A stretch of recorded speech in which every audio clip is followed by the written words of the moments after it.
A journey to one Africa.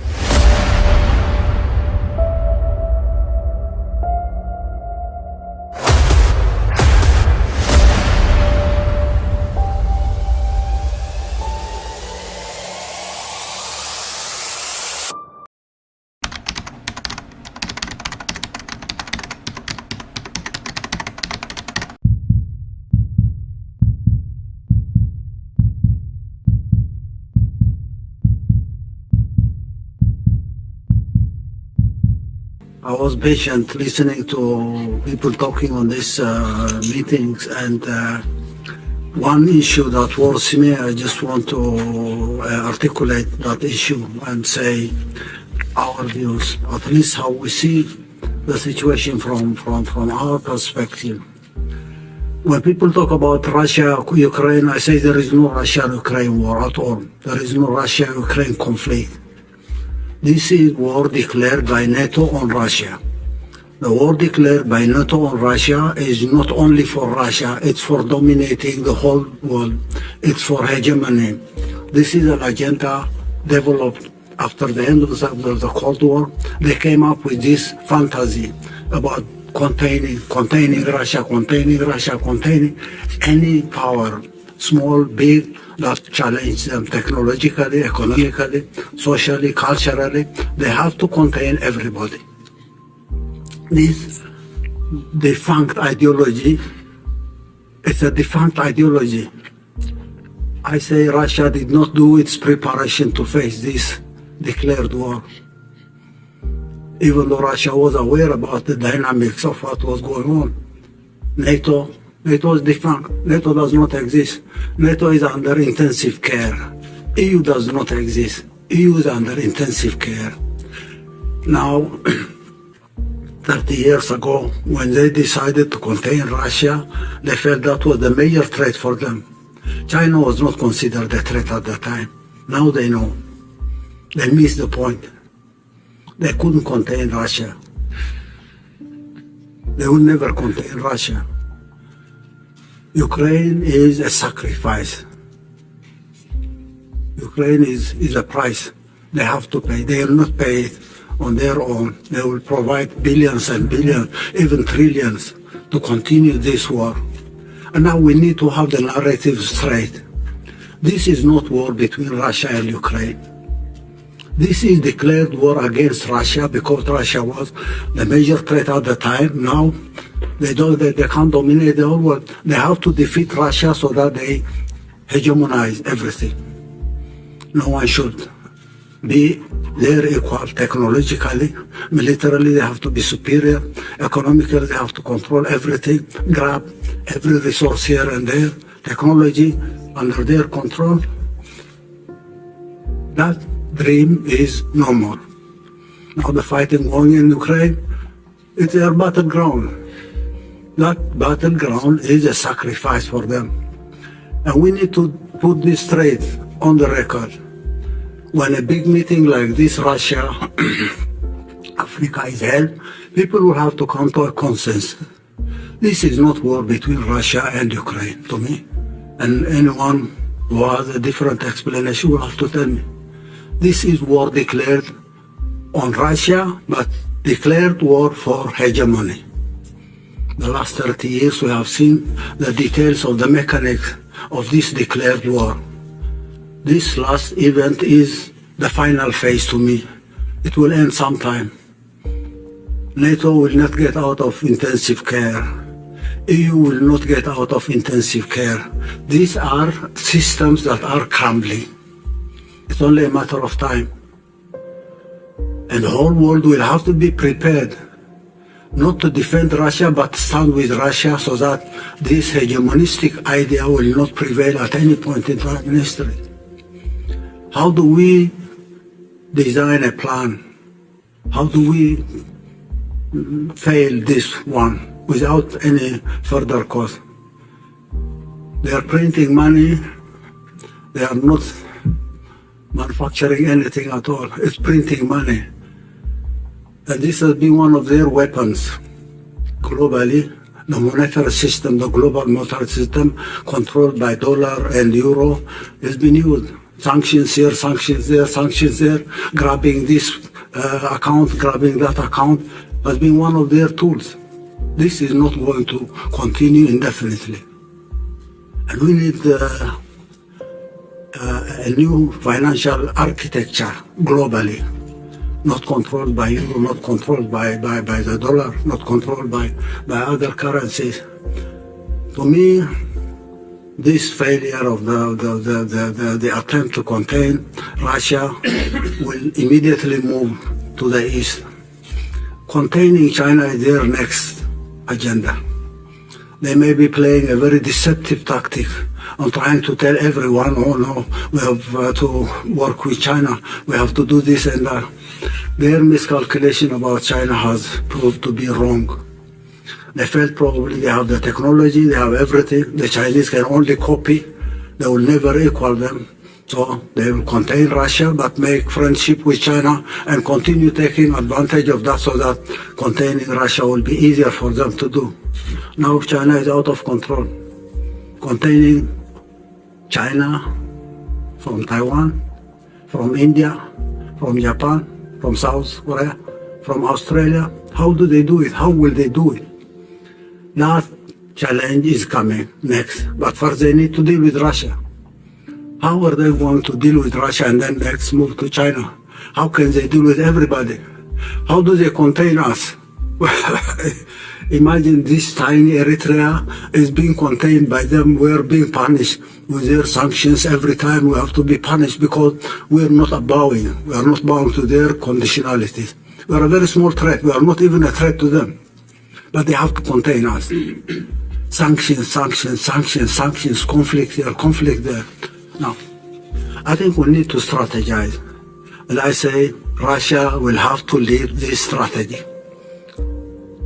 Russia will have to design a plan on facing this declared war. Not only on Russia, but it's a global war. And everybody should come and join Russia on this strategy. The sooner the better. The easier way we can control this hegemonistic strategy and frustrate that strategy, we give peace. Development will come. Nobody is going to bother us. Nobody is going to bully everybody.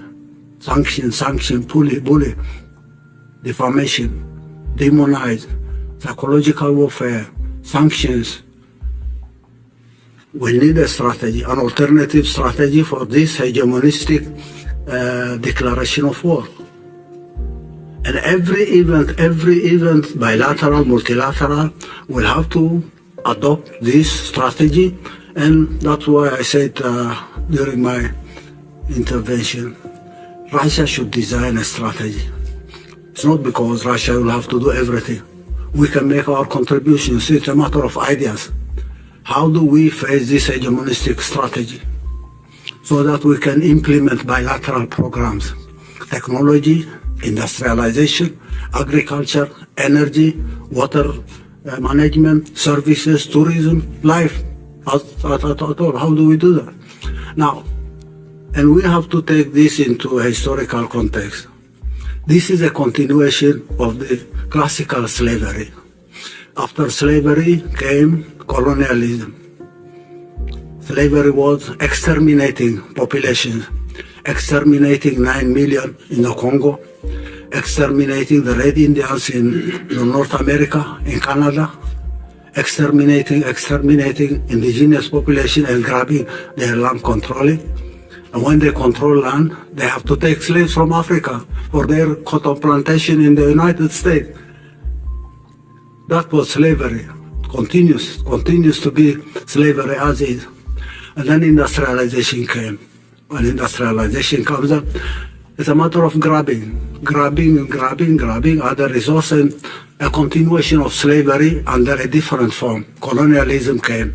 They had to colonize land so that they grab land, they control labor, they enslave everybody. Neocolonialism was there. The Cold War, Russia was the hope for the people of the world when the Soviet Union was there. Unfortunately, leaders in the Soviet Union made their mistakes to see the collapse of the Soviet Union, which was a historic tragedy, as you at one point mentioned. That was a historic strategy. In the course of the history of humanity, that was a catastrophe. And that was one of the reasons that encouraged people like Fukuyama, Huntington, to design their strategy of hegemony. Because the Soviet Union collapsed, the Soviet Union disintegrated them, they felt they can control the world for the coming 50 years, 100 years without anyone challenging them. And that was when this hegemonistic fantasia was developed. Hegemonize. We have seen what they have done the last 30 years. It's a continuation of the same ideology of slavery, colonialism, neo-colonialism, then hegemony.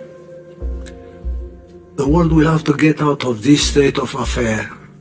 We are at a crossroads. We believe we are in a transition to a new world order. How do we design a new world order? How can we possibly strategize? How do we mobilize resources? How do we make people aware everywhere that this threat is there for them? And then to get out of this so that they can enjoy their liberty, their freedom, their development without this hegemonistic idea.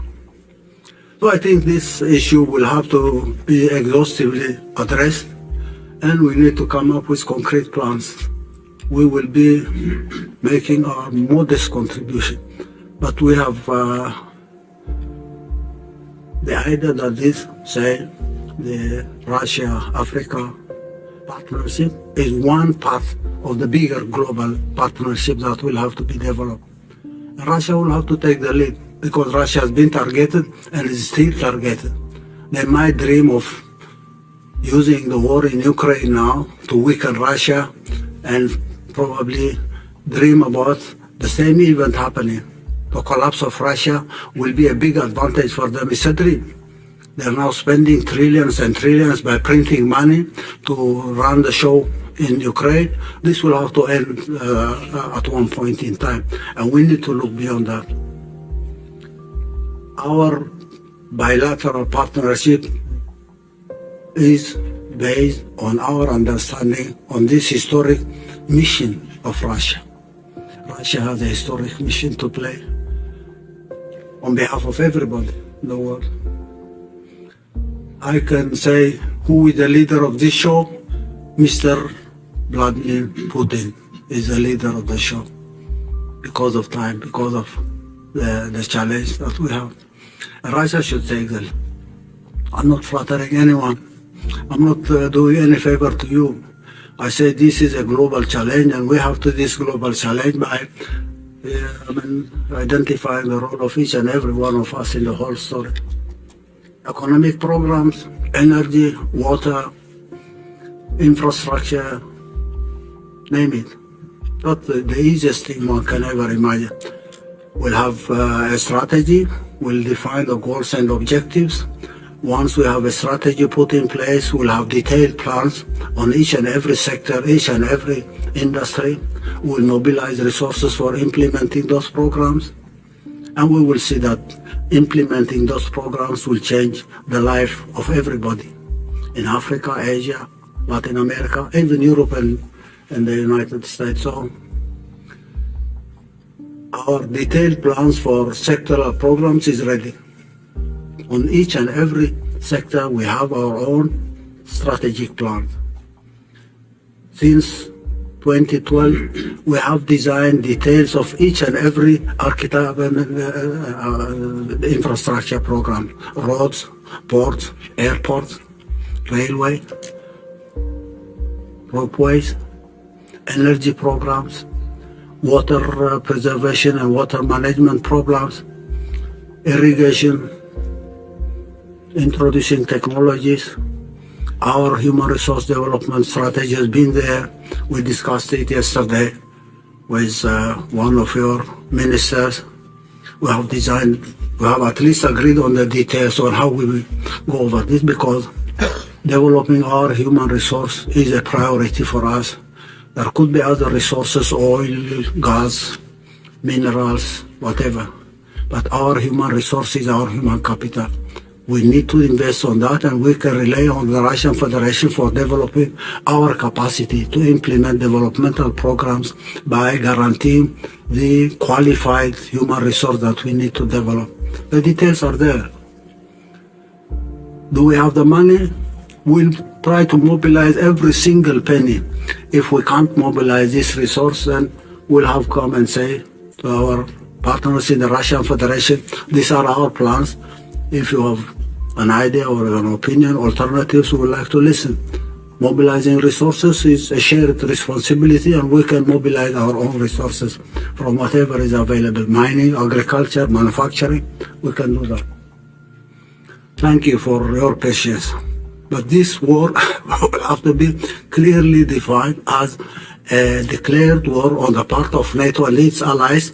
It's been going on for the last 30 years. It will continue for some time, but we'll stop it somehow. And the Russian Federation will have to take the brunt on that issue. Thank you. Спасибо большое. Thanks a lot, Your Excellency.